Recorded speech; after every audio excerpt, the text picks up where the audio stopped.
Yes, people, what's happening? Welcome back to the channel and welcome to another edition of the Opposition Preview. Sunday, West Ham versus Chelsea, London Stadium. Not a happy hunting ground for the Blues. We're looking for our first win under Pochettino. We could see the debut of Moyes Caicedo, the most expensive midfielder in Premier League history, alongside the second most expensive in Enzo Fernandez. So let's wait and see how that partnership blossoms. You've obviously got West Ham with the Paqueta betting charges dropping yesterday. How's that going to affect them? Obviously, their pursuit of Mohammed Kudus and all sorts going on at the London Stadium. I'm delighted to be joined by Gonzo, West Ham fan. Mate, thank you for coming. Massively appreciated. How are you feeling heading into this game on Sunday? Well, I mean, there would have been a certain amount of trepidation anyway, Charlie, to be honest with you, because obviously you've spent a lot of money. It's a London derby. We've lost Declan Rice. So even just with those parameters, it would have been an interesting fixture. How am I feeling? The feelings have changed because of this Paqueta business, which obviously I know you want to discuss. That's thrown a real spanner in the works for everybody, be it West Ham, Man City, Brazil, Paqueta himself. And I think that's the one imponderable that we don't know going into the game, and really somebody that we were looking that would possibly be our best player this season. So it's difficult. Obviously, we're all concerned about it because might be an ongoing legal situation. So nobody really knows what's going on. Yeah, it's a mad one. It almost came out of the blue. I mean, we might as well start there. Obviously, Paqueta, £50 million signing for West Ham from Lyon. He's been superb for you boys. Obviously, Man City after him. He's got an £85 million release clause in his contract, active next summer, not this summer. So they've been looking to try and do a deal around that sort of price point. But there was no breakthroughs. And I read the news yesterday. It first came out that the deal was off for now, and then the Paqueta betting stuff came out as well. You probably know a bit better than me on this, but what's kind of been the initial reaction to it? Paqueta himself insisting that he's shocked by it. I've had a little look into it in terms of bets placed in Brazil, and it was a bit strange because a load of Betway accounts were opened, which is obviously the West Ham shirt sponsor. And then apparently he was odds on to get booked in whatever game that was, which I mean, it doesn't look good from optics side of things, but again, innocent until proven guilty and all that. But I mean, what are your thoughts on it? Because I don't think any of us, certainly football fans in general, I don't think West Ham fans were expecting that either, were they? No. So I think, my thoughts and reactions to different things, did a video myself on it yesterday, and I think a lot of it was sort of disbelief and a rejection, an initial rejection of it. This can't be true because of the source of the information. I think a lot of it, but I think there's two separate things. There's not wanting it to be true and whether it's true or not. And obviously, as a fan, you don't want it to be, because if the accusations are as bad as they appear to be, and we've got to be a little bit careful because it's so severe, it may well turn into a legal case. But I think from my own point of view, these media companies, be they the big newspapers or TalkSport or Sky, they've all got solicitors, they've all got legal teams, and they do not go public on stories like this until they've checked it, double checked it, and triple checked it with their legal teams. You'd be in big trouble. You would, and the story would come down straight away. It would. But the fact that same story, which was started off by the Daily Mail, is still there now, whatever, 20 hours later or whatever it might be, the fact that everybody else has piled into it means that all of the respective legal teams for all those media companies feel really, really comfortable with what they're saying is accurate. And have West Ham commented on this yet, by the way? Not at, not yet. Well, we're live, aren't we? Yeah, not at 10:30 in the morning, not as yet, no. And I'm not entirely sure. I'm sure there'll be some really bland comment at some point, but it's a really weird situation. And if all the allegations, do you know what? If half the allegations are true, everyone's in a lot of trouble, quite frankly. Yeah, well, absolutely. I mean, in terms of Paqueta himself, mate, obviously he's a fan favourite at the London Stadium. He's a great player. Were you expecting to potentially lose him this summer anyway? Was he one of the players that was on your mind to be gone? Because obviously Declan Rice went. To lose Declan Rice and Paqueta, arguably your two best players in one summer, would be quite some blow. Were fans expecting Paqueta to be on the move? No, not until the bid came in. Once the bid comes in, and it's Man City, you think, oh man, this is tough, because the Premier League's got some power now. Even just financially. So even the middle of the road Premier League teams can outbid most of the European teams with It's mad. Exactly. So, you got the big boys there with huge financial power like PSG, you've got some Bayern Munich, some big clubs. But I mean, it came to a point where, during the season, there seems like Juventus and AC Milan and Inter Milan, when talking about Scamacca here, couldn't afford to buy the Italian number 9 from West Ham, just because. So the financial power of the Premier League is great. That that a club the size of, well, it doesn't matter if it's West Ham, whether it's Brentford or Aston Villa or anyone else. Traditionally, those super clubs, we can outmuscle them financially now. So I wasn't bothered about anyone coming in for Paqueta. When Man City come in, well, they're the treble winners. They are rich, and I thought, well, that's it. He will go anyway. Yeah, and so up until 2 weeks ago, no, I wasn't worried about losing Paqueta. But once City came in, I thought we are going to lose him. I mean, in terms of where this leaves Paqueta right now, obviously, as we've seen with the Ivan Toney situation, he will still be able to play until there's a conclusion to this situation, which could take a long time. They've got to do a lot of checks on this sort of stuff, so they could be talking months here potentially on Paqueta. Do you think he plays tomorrow? Do you think this affects his inclusion in the game at all? I think Moyes would play him. We saw that. I know it's different. It's very, very different. But we saw, all you could do is go for example. So when Kurt Zouma had his thing with the cat, he still played, didn't he? He played. Moyes picked him, and it was unpopular, very, very unpopular at that time. So I think it's fair to say Zouma was probably more unpopular with at that point than Paqueta is now, because people are still in a state of confusion. It was quite clear, he was banged to rights. Zouma, it was caught on. Not only was it caught on camera, his brother filmed it. So there's not that level of foul play in terms of evidence against Paqueta, that's for sure. So Moyes has showed a capacity, will play him. I think what is more uncertain is Paqueta's mental state, because there is a man, I think, who, if it's true, will lose everything. He will lose it. Well, you had a guy, Adrian Mutu. Yeah, he got sacked for doing cocaine. He got sacked for doing cocaine. Great player, by the way. Well, he was a baller as well. He was good. He was very, very good. But the club lost out, and in the end, your club, I might have this wrong, I think you sued him, your club. Yeah, I mean, it was a while back now, but we did lose a lot on him. So you sued him for the loss of the transfer fee. Yeah. I think I might have that wrong. Apologies to your subscribers if I've got that wrong. Obviously not a Chelsea fan, so I don't know the intricacies of it. He's already lost his Brazil place. That's gone. They've dropped him, have they? Apparently so. I've only read it on the internet and the internet, but as I say, a lot of these things, no one's going to report that if it's not true. I'm assuming. So he's been dropped from Brazil, so it's been leaked.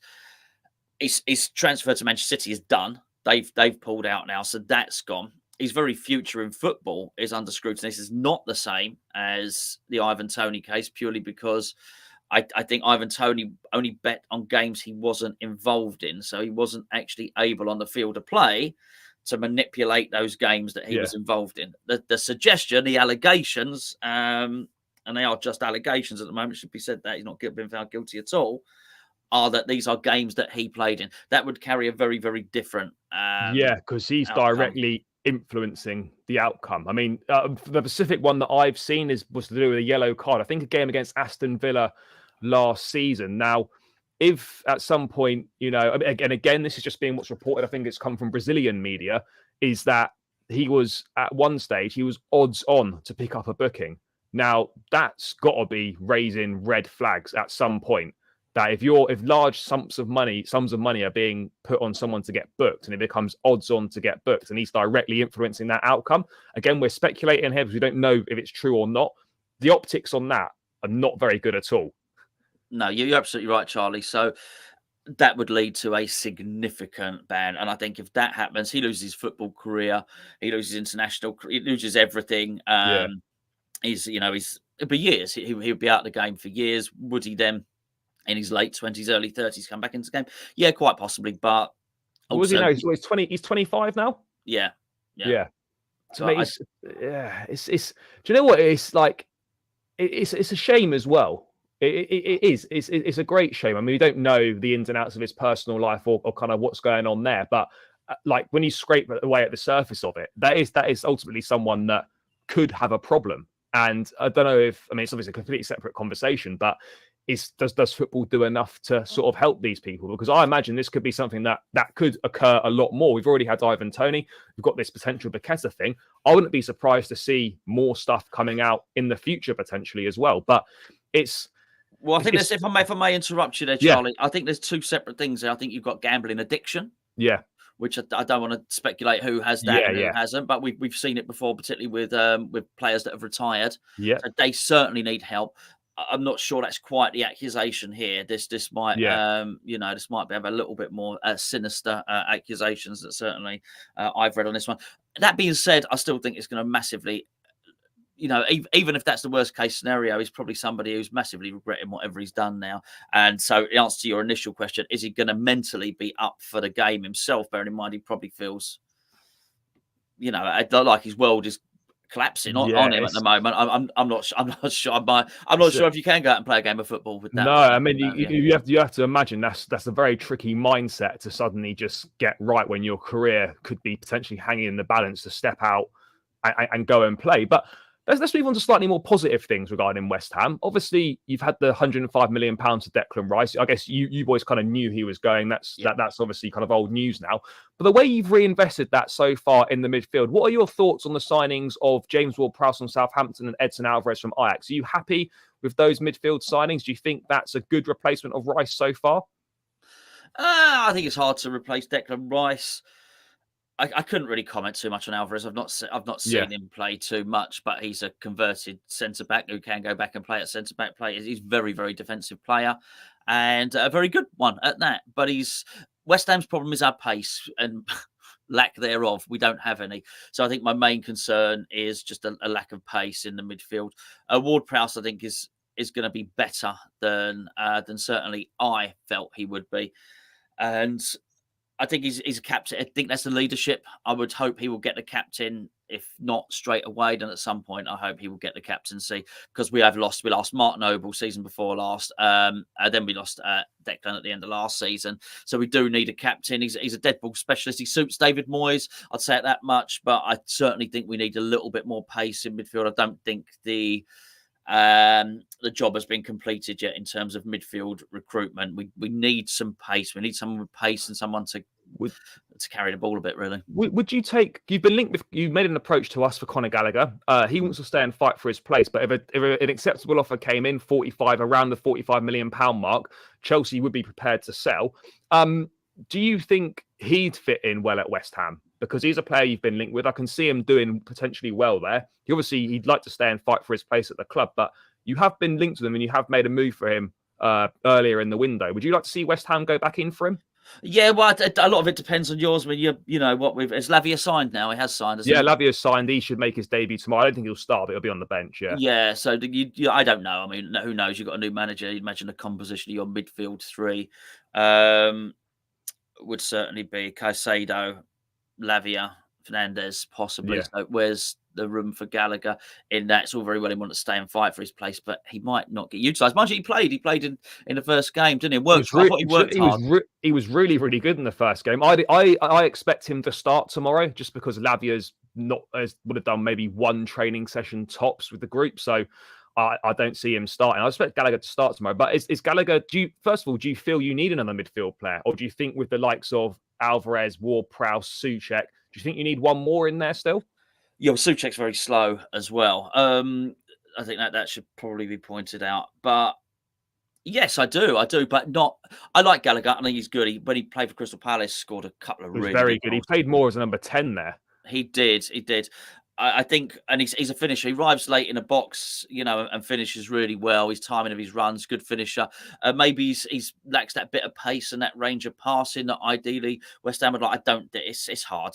Who knows the trend? Look at the ridiculous sums of money being handed. The transfer market is absolutely mad. If we're being perfectly honest, it's ridiculous. Yeah, so 45 million I think is steep for him. That being said, if he can, if you play him in your Premier League team and he scores, can you imagine? I think he's capable actually of scoring 8, 9, 10 Premier League goals. If you score 10 Premier League goals from midfield, you're worth 45 million. I'll say that much. Yeah, no, I absolutely agree on that. I absolutely do. I mean, In terms of other incomings, obviously you've lost Gianluca Scamacca from the top end of the pitch. He came in from Sassuolo for decentish money. How do West Ham fans and yourself obviously view his time at the club? Did you expect him to leave this summer? Are you sad that he's gone? What's the feeling surrounding Scamacca? Because he didn't really live up to expectation, did he? Or did he? Well, my yes, I did expect him to leave. I thought it. At least I started saying it halfway through the season, saying this guy's off at the end of the season. He does not suit David Moyes' style of football. That's apparent to everybody, to the point where actually even Mikel Antonio said as much on a podcast just before our final at the end of last season. He said Scamacca's not suited to David Moyes. He said as a striker, you've got to feed off scraps. Just on that quickly, mate. Do you think that wasn't a Moyes signing? Do you think that was a club signing, as they like to say, rather than a Moyes signing? Quite possibly, but whoever it is, everybody should have known that it wasn't a Moyes signing. So regardless, anybody that looked at him should have known he's not going to fit into David Moyes' team. Yeah. But we do this a lot. We bought Vlasic for 26, 27 million, something like that the season before. And, and he was completely unsuited and didn't get played as well. So it is a massive shame. He will go back to Syria. He will score goals. He's got the hardest shot I've seen since, a bloke called Tony Yeboah, who played for Leeds, who you won't remember. But he's the hardest shot I've seen in a long, long time. 6'5", but he doesn't do what David Moyes want to do, which is basically hasn't got outright pace. He doesn't run the channels, and realistically, the two strikers who have done well under David Moyes have not been strikers at all. They've been converted wingers in Marko Arnautovic and Mikel Antonio. So I feel it was always doomed to failure. So we definitely need to bring someone in there. And funny enough, one of the people that would be perfectly suited is obviously your own Armando Broja would be perfectly suited to David Moyes. Obviously, he's had the injury though. Yeah, I mean, again, on Broja, we don't know what he's going to be like when he comes back from this injury. No one really knows. There's clearly talent there, and he showed it in glimpses last season at Chelsea. Got a nice goal against Wolves. He looks like a handful. He's quick, a good profile, but ultimately still very unproven in the Premier League. I think he'll get his chance this season under Pochettino, but again, it's so hard to tell. You just don't know, especially at such a young age when you pick up an injury like an ACL injury, like. He might have lost a yard of pace potentially. I'm not saying he'd be slow by any accounts, even if he lost a yard, but you just don't know how these players are going to come back. And ultimately, doing well on loan at Southampton, playing a bit part off the bench for Chelsea, you've still got a big step up to make. I'll be interested to see how he develops, but he's certainly got suitors in over. Yourselves are interested. There are suitors in Italy as well. Roma are keen on him. AC Milan like him as well. We'll have to wait and see what happens, but we're not in a position right now to let go of Broja because our only centre forward, now that Nkunku's injured till January, our only option at centre forward is Nicholas Jackson. He goes off to the African Cup of Nations in January as well. Sure. So unless we bring another one in, Broja, whether he wants to go or not, has to stay. So that's where we are a little bit short in that centre forward position. I want to talk to you about Mohammed Kudus, a player that Brighton were linked with, a player that we've been linked with as well. For whatever reasons, we're obviously not that keen because I think a deal is probably quite straightforward-ish to get done if Chelsea wanted to do the deal. He looks like he's closest to joining you. How pleased would you be if you can get this one over the line? Because I think he's a great player. Well, he's exactly what we need. If you're hearing what I was saying about the deficiencies and what we have in the team, he fills those. He's strong, he's tenacious, he's quick. And he travels really, really well with the ball. So we've also already done business with Ajax this season. So you'd think a successful relationship there because we successfully signed Edson Alvarez from Ajax. So there's one of these weird things, though, where they say we've agreed terms with a player. Now we've got agreed terms with Ajax. Now, normally I would disbelieve that because, that's tapping up. You're not allowed to do that, right? But it was exactly what was said before Edson Alvarez. So I think this is maybe the way that Ajax do business, which they obviously say, look, we'll give you permission to talk with a player, make a deal with him. If you make a deal with him, come back to us and we'll discuss a price. So I think that's what we're doing. We're haggling over the price. I would like us to bring him in because there was a lot of talk that maybe this was somebody we might bring in if we sold Paqueta. Irrespective of that, we needed someone else in anyway. Yeah. I mean, I read that if you sign him, you might potentially play him as a number 9. That wouldn't surprise me for the reasons I already said about Arnautovic and Mikel Antonio. I think it'd be more likely that David Moyes would move Bowen inside and Owen's getting a bit fed up, really. He's such a good player, I mean, and yeah, he has to defend an awful lot. He yeah. basically spends a lot of the game, every game. You'll see it tomorrow. He spends a lot of the game at right back. Yeah, I can imagine that. I mean, Kudus would be a great signing if you could get it done. It would be a real coup. I mean, just on your forward options, what are the thoughts on Danny Ings? Because he came in for a sizable chunk of money. I mean, not massive compared to some of the fees we're seeing at the moment, but still a decent chunk for West Ham to be spending on him. How's he performed at the London Stadium? How's he perceived amongst the fans? Because he has scored goals in the Premier League, but from what I've seen of him or heard, certainly, has he done much at West Ham? No, well, I believe he's going through his biggest barren patch in many, many years at the moment. Fair. And it's no coincidence. Pretty much what I said about Scamacca can be said about Danny Ings, not the height and all the rest of it, obviously. But Danny Ings needs to play in a 2. He's a fox in a box.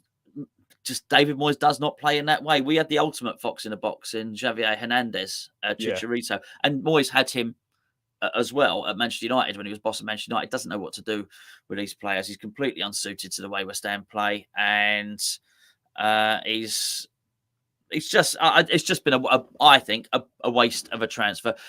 People will, not many people, but he scored a brace against Nottingham Forest last season, and people say it was pivotal in us staying up and whatnot. I'm not so sure. I think we were winning that game anyway, and that's really what you're looking back at, and there's not a lot aside from that. So yeah, not someone I'd be worried about. He's just totally unsuited to West Ham. I'm pretty sure he'd go somewhere else and score goals. But West Ham are you'll see tomorrow. West Ham are a very, very defensive team. Yeah, no, it's interesting. I mean, obviously, we do struggle to break down low block sides that get a lot of men behind the ball, and the impetus is on us to break teams down. That's always been a difficult thing for us to do. And as I said, the record at the London Stadium for us is not good in recent years. We don't tend to do particularly well there. Before we move on to Chelsea, mate, I mean, what are your thoughts on David Moyes? Because I mean, at times last season, before the Conference League win, there was a lot of there's a lot of voices like this guy needs to go. We need to get him out. Obviously, he wins the Conference League, fantastic, forever in West Ham history. But at the same time, I mean, obviously, he's earned the right, I suppose, after that win to decide whether he wants to carry on or not.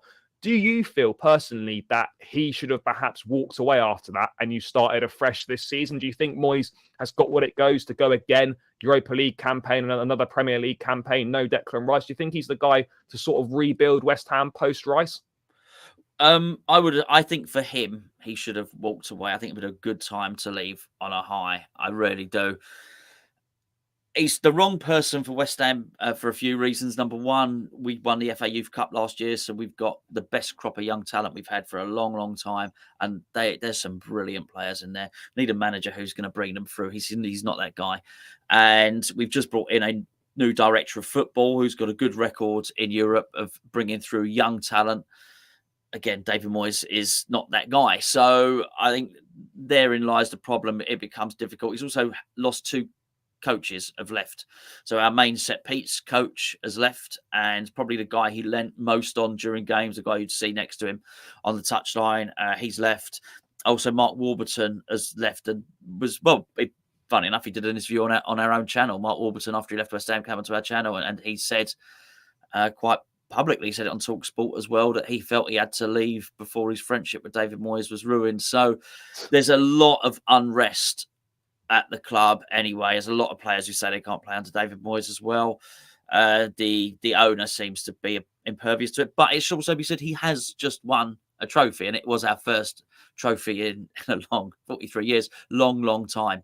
So I think he's earned the right to do that. I think the trouble is West Ham are trying to sail between the margins, sort of semi-back Moyes. So we'll chuck a Ward Prowse in there, for instance. But also trying to let the new director of football buy players who will improve in the future. Because if David Moyes had had his way, he certainly would have bought Harry Maguire, third shot centre back. James Ward Prowse, he would have bought Scott McTominay. And he's got no desire really to build for the future. Yeah. So it's a difficult one. The trouble is with him, he's very defensive, which is hard. You've got to remember West Ham are a team that had 35,000 fans in our old stadium. We've moved to a much bigger stadium. All right, and the capacity is 66. But let's say that at least every Premier League game there's at least 55,000 fans in there. That's a lot to ask a club to move up and fill that many more seats, and we've done it. But to keep offering up that brand of football is you need a bit. I would say, I don't say you need more for your money, but you expect to be. Maybe expect a bit more of an exciting brand of football. No, it's not like you don't have the players to do it. There are some exciting players at West Ham. So, I think it's just in Moyes' DNA. I don't think any Moyes sides have particularly played an expansive brand of football necessarily. But I mean, if this is purely hypothetical, but if Moyes were to go, say, at some point during this season, or certainly maybe next summer or whatever, I'm sure you've thought about it. I'm sure West Ham fans have thought about it. Who do you think would be? Who would you like to see be the next manager after Moyes? Well, I think it's not so much who I'd like to see. I think who it will. It'd probably be Xavi Alonso, because that would be the director of football. Already appointed him at Bayern Leverkusen. I think the ground is being laid for him to be appointed. Really, funnily enough, I wouldn't have minded. He went to Tottenham in the end. I wouldn't have minded Postecoglou. Yeah. Actually, I thought would have been a really good one. But someone young and innovative. I think you look at what Brighton have done, and you look at De Zerbi.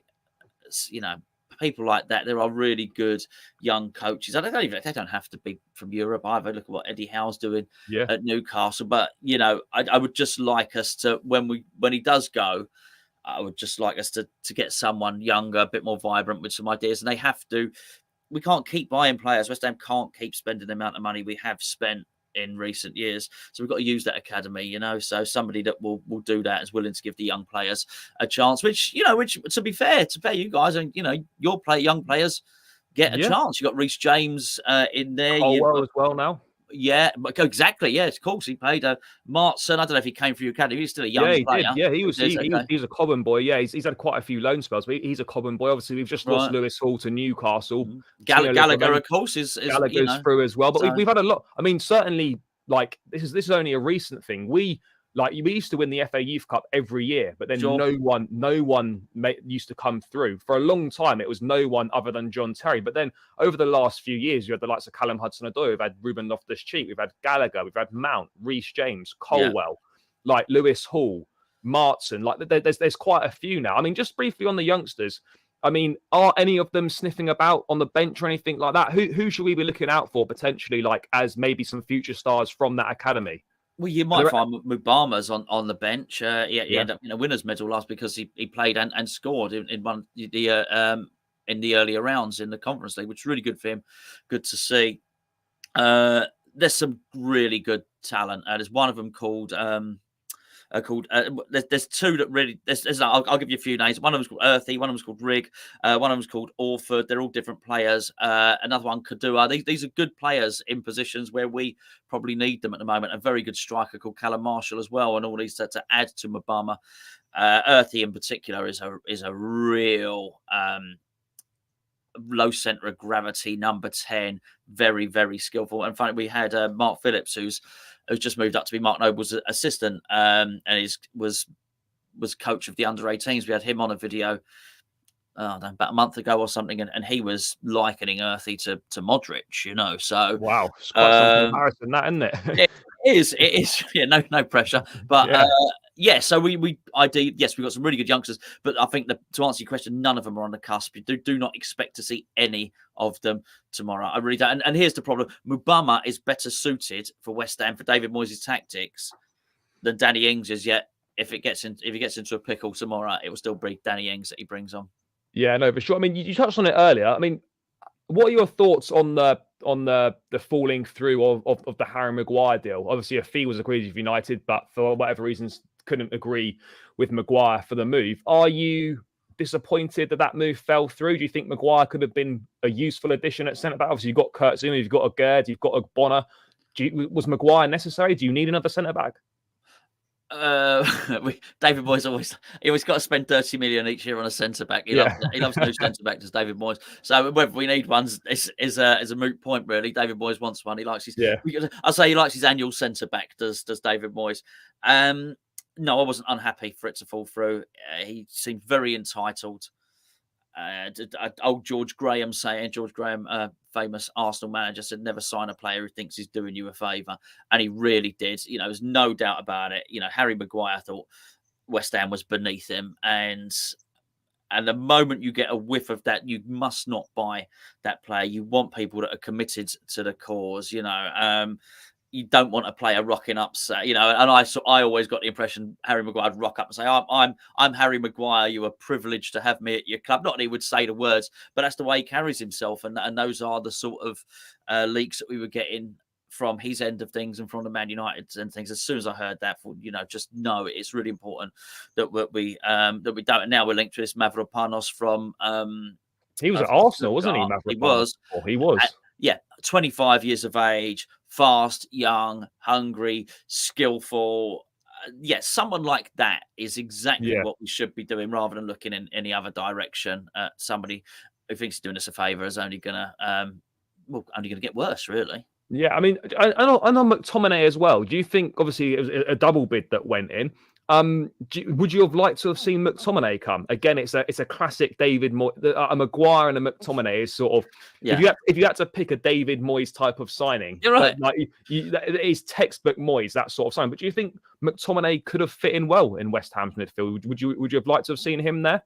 Yeah. I mean, so he's different. I don't think he carries the ego that Harry Maguire, or the entitlement Harry Maguire does, and I think he would have suited David Moyes really well. I think he's better than a lot of people give him credit for. Certainly, I think a really good, solid Premier League player. And so the guy I run Hammers Chat with, Gio, he's a Scotsman, and he really raves about him. Certainly when he plays, he says when he plays for Scotland, he gets liberated. He's allowed more freedom. Because he can play centre back as well. McTominay, he's played that for he plays that for the national side quite a lot. Obviously, he plays in midfield for United and stuff. But I think that would have been a solid West Ham signing. I mean, before we move on to Chelsea and a bit of the game, what are the expectations this season for West Ham? Obviously, you got the trophy last season. You stayed up in the end, but it was a battle at times. What's the expectation this season? You got Europa League campaign to juggle as well. You've got domestic cups, and there's obviously the league as well. What's the feeling around this season? What are the expectations? Well, I mean, it's, listen, this, you run a YouTube channel, same as us. So you get the benefit of reading comments every day. Yeah. And I've got to say, there's a lot of people think we're going to get relegated this season. Oh, I don't. Neither do I, but that's the feeling. Yeah. That's the feeling around it. There's a lot of it. Look, season before last, we got to semi-final in the Europa League. And to be fair, it was a sending off that cost us. Really, we should have got to the final, and then we'd been in the final, we'd faced Rangers in the final. Anything can happen. Exactly. We won the Conference League last year. It's one thing we've shown we can handle a European campaign, and be in the Premier League as well. I would expect us to get out of the group in Europe again, and I would expect us to finish mid-table. I really do. So I don't think we've got anything to worry about at all, really. But yeah, just despite the doom and gloom, I think there was, for a couple of seasons, we were the best of the rest, and I just don't think we're that anymore. I think this might be 3 seasons in a row in Europe for West Ham is amazing. That's massive. That's massive for West Ham. Three seasons in a row in Europe. I mean, how seriously do you think you'll take the Europa League this season? Oh, he'll try and win it. Yeah, you think you take it seriously again? Yeah, he tried to win it last time. He tried to win the Conference League last season. He will try and win the Europa League this season. There is no doubt about that at all. And I mean, and in terms of domestic cups, mate, League Cup, FA Cup. Again, you were FA Cup finalists, I think, back in Cardiff. Very close. Unfortunately, Steven Gerrard. It's a pretty painful day. Won't go too much. It was a bad day. Yeah. But I mean, what's the feeling amongst West Ham fans regarding the domestic cups? Like, is there an importance placed on them? Do the fans obviously take them? Obviously, want West Ham to do well, but what's the expectations in those domestic cups? I wouldn't say expectations as such. I think you've got to separate the match-going fan with the internet fans. That the match-going fans would absolutely love that. They really, really would. And well, listen, I'm not saying people that can't make the games. Listen, there's a whole load of great West Ham fans, and same for every club who live overseas and just can't get to games and whatnot. But I do think there's also an element of fan that are never happy. For every club, and I think a lot different when people do go to the games as well. So you get a little bit more nuance with it. The difficulty with expectation in the domestic cups is the best football teams and the richest football teams in the world are all English now. So it's a massive problem. So we can win the Conference League because we don't have to play against you, or we don't have to play against Man City, and it's not even that we don't have to play against Aston Villa. Basically, West Ham were better than every team that we faced in the Conference League last season. We were the best team in the Conference League. That's it. It's as simple as that. We will be anyone that's better than us. And I don't know I haven't even looked at the seedings. If you look at the seedings for this year's Europa League, I would pretty much guarantee, unless there's some European giant like Real Madrid. Liverpool probably favourites, aren't they? But in terms of European teams, there's none. Yeah, I was going to say they'll all be English. There'll be some decent ones in there, but like generally speaking, the English teams are nowadays the English teams, and testament to the strength of the Premier League. Any English teams in any of the 3 European competitions are pretty much going to be favourites. Well, we beat Sevilla last season, season before last. We beat Sevilla. What was that? That was the Europa League, wasn't it? That was the Europa League. That was before the Frankfurt game, wasn't it? Yeah. And we beat Olympique Lyonnais. So we can. The best of the rest Spanish teams and the French teams, and the German teams. Well, maybe not so much Frankfurt, but we've shown we can beat them. Any English team has got to fancy their chance in Europe, domestic cups. It's gonna be difficult. You're gonna win it, or Man City gonna win it, or United, Arsenal, even Newcastle, Villa. There's so many teams now mixing it up for those things. But you'd be happy with a decent European campaign and like a solid Premier League kind of mid-table finish kind of thing. Absolutely, but I think our European adventure comes to an end this season. I really do, because the loss of Declan Rice has to take its toll at some point. So I don't think we get a 4th season in Europe. But I also don't subscribe to us getting relegated. I don't think that you don't. Oh no, absolutely not. I mean, even if you struggled this season, just by pure default, there's 100% 3 teams that are a lot worse than West Ham. Sure.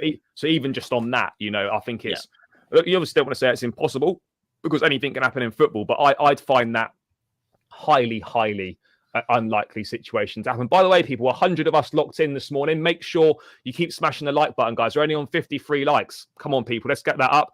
Make sure you hover over that thumb button, give it a click. It massively helps out. It spreads the stream far and wide to more people. So make sure you hit the like button. Let's get this towards 100 likes, guys. So make sure you hit the like button and subscribe if you haven't either, guys. We're 7 subscribers away from 5.9k. So there's definitely 7 of you in here that haven't subscribed. So if you could click that subscribe button, it would massively help out as we edge ever closer towards the 6k mark. But let's hit 5.9k, 6 more subscribers, guys. So click that subscribe button. It massively helps out. It's free and it takes seconds.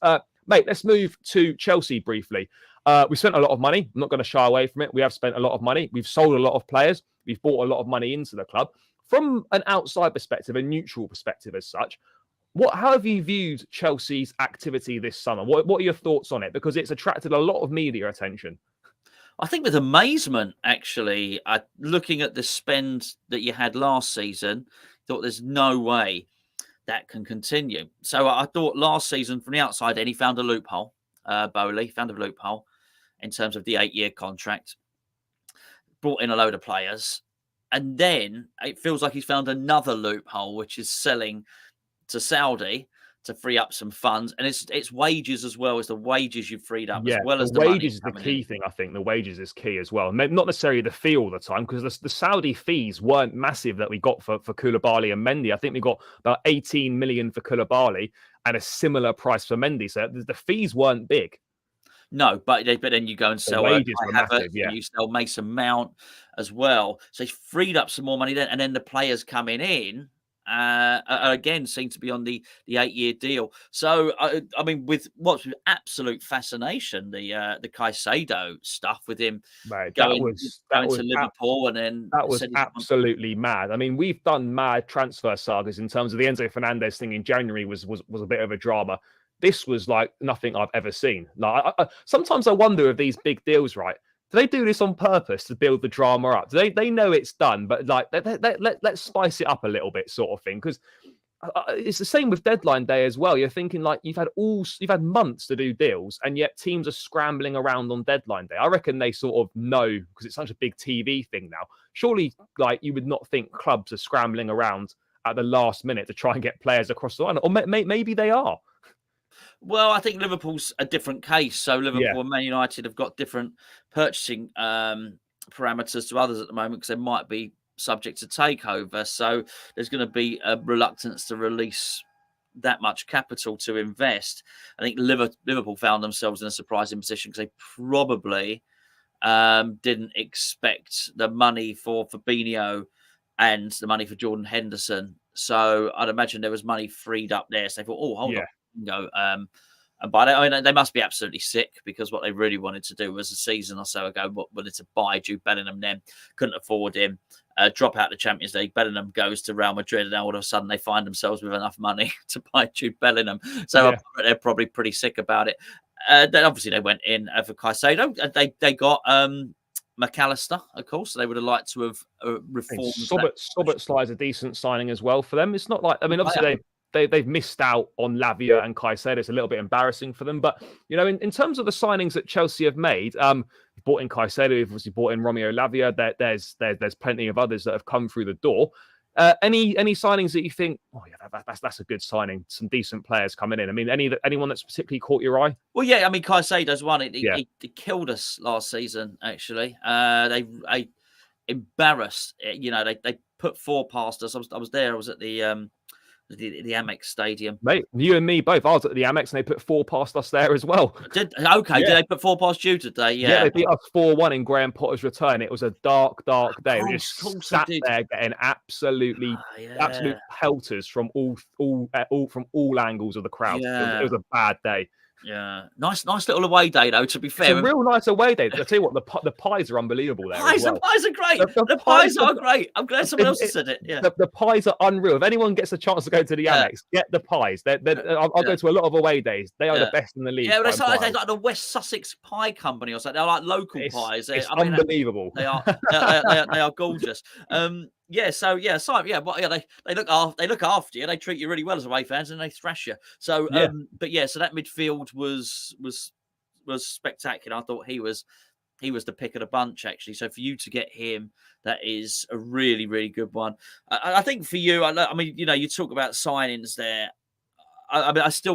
I don't know what your situation is at right back or right wing. I don't even know what way you'll play. We've got Malagusto now from Lyon, because James is always getting injured, isn't he?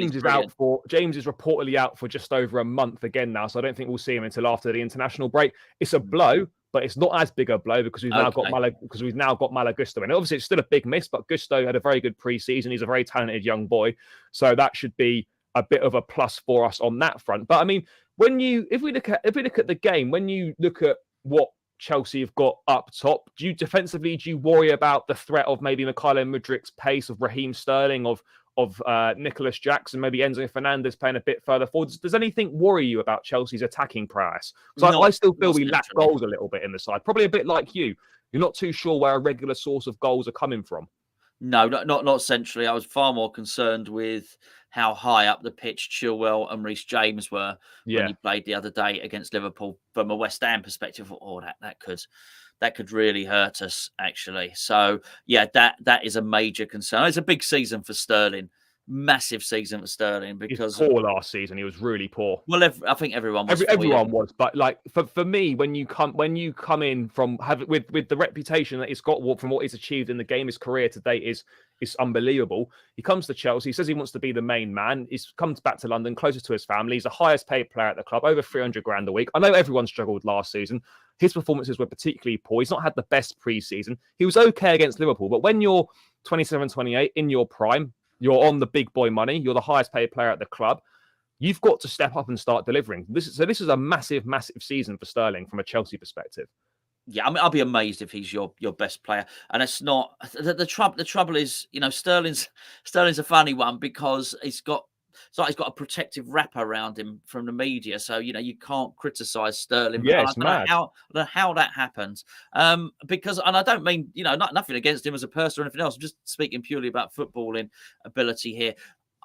Sterling's a decent player. He's got a good goal scoring record, but I think he lacks a trick. Actually, is more than that. I think he lacks that. He struggles to beat a man at the moment. Yes. And he either just doesn't take someone on, or when he does take them, when he just runs straight into them. Yes, well, because his trick is, and it's not really a trick, is to knock it past them and then run round them. So he doesn't have the step over. He doesn't have the pirouette. He does, you know, whatever the case may be. So I've always thought that about him, but I thought he's lacking a trick, and the truly great wingers do have the means to get past a player, unless you're someone like Beckham who'll just cross from deep. You're that good at crossing, you don't need to beat someone. But with that aside, And there was a lot of talk of, well, you got a lot of stick, Guardiola. You got a lot of stick. Hey, you shouldn't be selling Sterling. You've made a mistake. You've made an error there by selling Sterling. Well, actually, he won the They treble. went to win the treble after Yeah. that, so I don't think there was no mistake there, was there? No, there wasn't. So, no, I mean, Mudryk is see, everyone wanted him. Everyone wanted him. So there's clearly massive potential there. I haven't seen enough of him, but you've had a clear out by clearing out people like Pulisic as well. You've cleared the way for some of these players, So there's really no reason why Sterling shouldn't do better. He should. Anyone's going to get the best out of him. It'll be your manager. If he can't be the top scorer or one of the best players in the league under Pochettino, this season, I suspect you'll probably look elsewhere. I agree, mate. I think if Sterling doesn't have a good season this season, he'll be moved on this summer, particularly with the amount of youngsters that are coming in, the amount of talent that's at the club. Sterling, the emphasis is going to be on Sterling to really, really step up at this point in time in this season. Obviously, Enzo Fernandez is going to be a big part of Chelsea going forward as well. Hopefully, if Caicedo signing, he can push further up the pitch and hopefully have a better influence on the game. He was superb against Liverpool. And he definitely is better higher up the pitch. There's no two ways about it. But again, I just worry about the goals. Jackson looks a handful. He looks exciting. Yeah. He's raw. He's quick. He's got ability to beat a man. He's got good hold up play, good link up play. But the big question marks that we get to find out is, has he got that ruthless instinct to stick the ball in the net 9 times out of 10? That's what we're waiting to see. And I still worry that as well as we played against Liverpool, particularly in that second half, we didn't create that many clear-cut chances. So despite the talent we've got, we need the guys that we've got to step up and level up this season. I could do with us creating more clear-cut chances. I could do with Chelsea creating, more goal-scoring opportunities and not taking sort of 4 or 5 chances to then stick the ball in the back of the net. But I mean, what do you expect from Chelsea this season? Because obviously a lot's been talked about the money. We've got Pochettino. We've got a young squad. I mean, it's kind of the perfect guy for where we're at this stage of what the club are looking to do. We're playing once a week, which is painful for us. We'd love to be in the Champions League, of course, but it could be a blessing in disguise this season. Do you see Chelsea as nailed on sort of for the top 4? How do you see it? Yeah, I do. I absolutely think Chelsea will finish top 4, and that's what you need to do because of the spend. But it's also all that's required as well. You don't have to win the league. I don't know why. Arsenal fans would disagree with this, I'm sure. I feel almost they have to win the league because of the nature of what happened last season. Yeah, that was a capitulation last season. There was the loss to Everton. They drew against us, and there was a number of results. Yeah, the Southampton 3-3 as well. Yeah, where and they push back, they resist. If you say they bottled it, it doesn't matter. You don't have to label it whatever the point. Whatever, they didn't win. They didn't win. So they've spent a lot of money, so nearly 200 million on top of the team that nearly got it. Yeah. Plus, Man City have been weakened. You would suggest, because Gundogan was a hell of a player. Now, yeah, no De Bruyne for at least until the new year. Maguire has not been replaced. Right now, they got time to go and bring replacements in, but right now, City are a weaker entity than they finished last season as. Yeah, absolutely. So my top 4 would be, and can juggle the order around, would be Man City, Arsenal, Chelsea, and Liverpool. Actually, I think I hear a lot of stuff about Ten Hag, an awful lot of stuff about Ten Hag. I think United is brilliant. He looks like don't look like it's any better than Ole Gunnar Solskjaer for me. What they're doing now, they've been doing that since Fergie left. So I'm not seeing this metamorphosis that everyone else seems to. Well, I say everyone else, so I don't mean to bring you into it, but a lot of people think he's the new Messiah. I've yet to see it, and Tottenham. Wow, I mean, I'm sure they'll be better, but they're wide open at the back, and also we just don't know how Newcastle and Villa are going to handle, or Brighton, Europe. I mean, that's the thing. Europe's a big strain. We know that from being at West Ham. It's a big strain.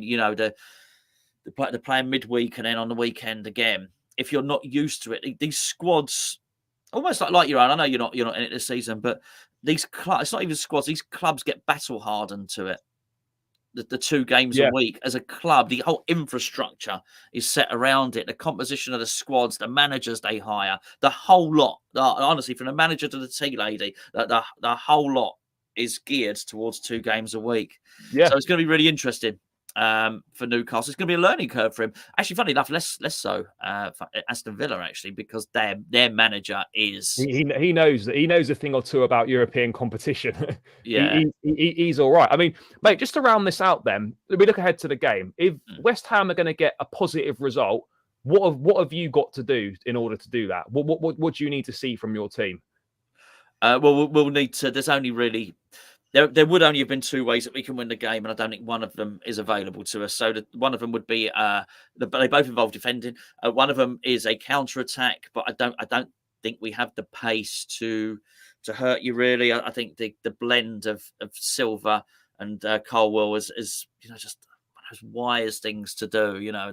The master and the apprentice sort of thing there. So I think you've got a lot of that covered out. I think.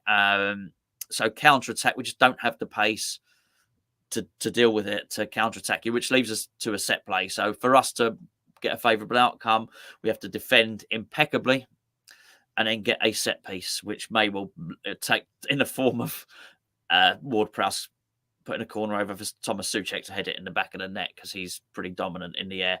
I can't see any other way that we win the game aside from those 2 ways, basically. I mean, a Ward-Prowse set piece did for us last season against Southampton at Stamford Bridge. We put in an absolute horror show, but yeah, it's going to be tough because our record's not good there. West Ham, obviously, like if you did it, on paper, then it's an easy Chelsea win. But the beauty of football is it's not done on paper. So we're going to have to be on top of our game. It's going to be tough. I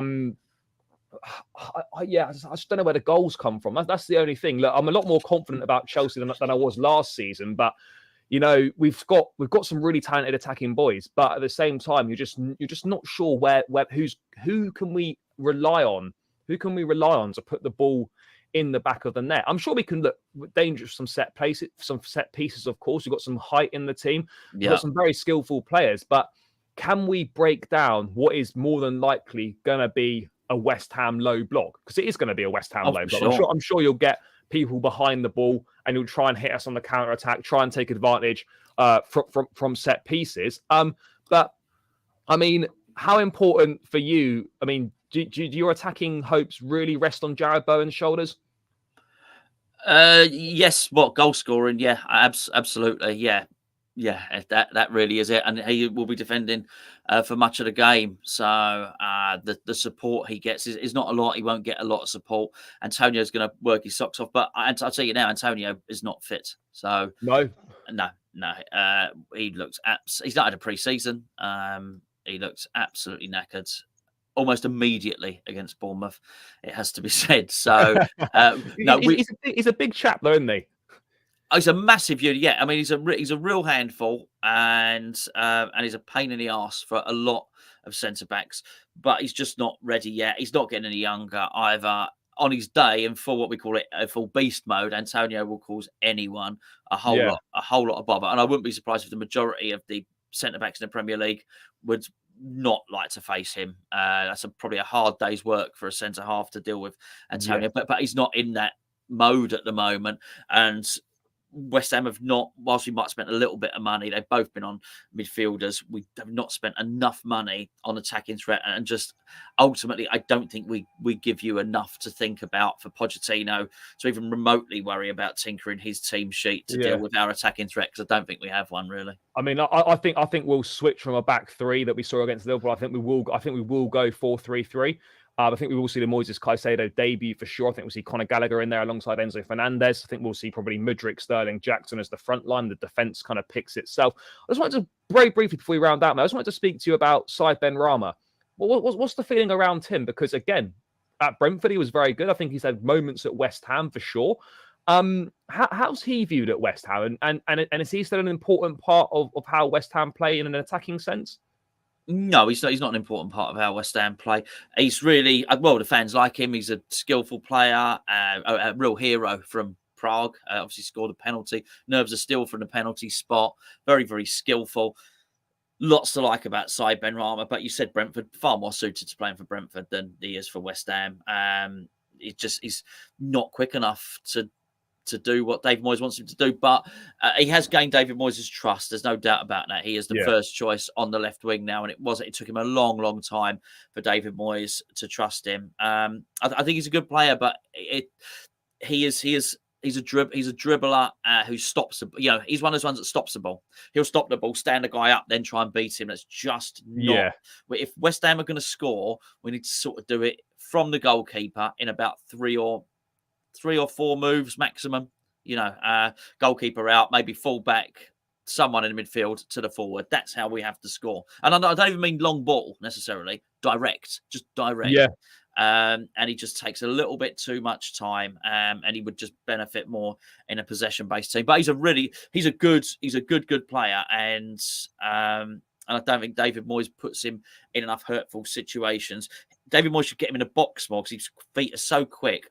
I've been waiting for ages to say, so where's Saïd Benrahma going to win a penalty? His feet are that good. He should just be able to move it away and win penalties in the box. He doesn't spend enough time in the box. So, yeah, but good player. Yeah, no, for sure. No, kudos to West Ham isn't off. It's just waiting to agree a fee with Ajax. I think Kudus is probably happy to go to West Ham, but that's unless something happens while we've been online, of course. Yeah, unless it's happened. I don't think it has happened, but yeah. I mean, mate, final thing, Gonzo. Score prediction for tomorrow, mate. Big London derby at the London Stadium. What are we saying? Are you backing your boys, or do you think you'd be happy with a point? I'll be very happy with a point, yeah. But I don't think we get one. It was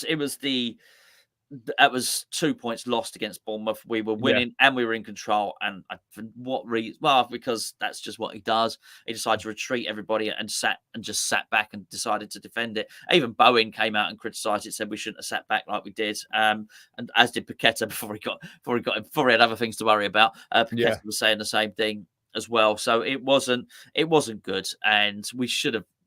Bournemouth were not very good, by the way, and we were better than them for large parts of that game.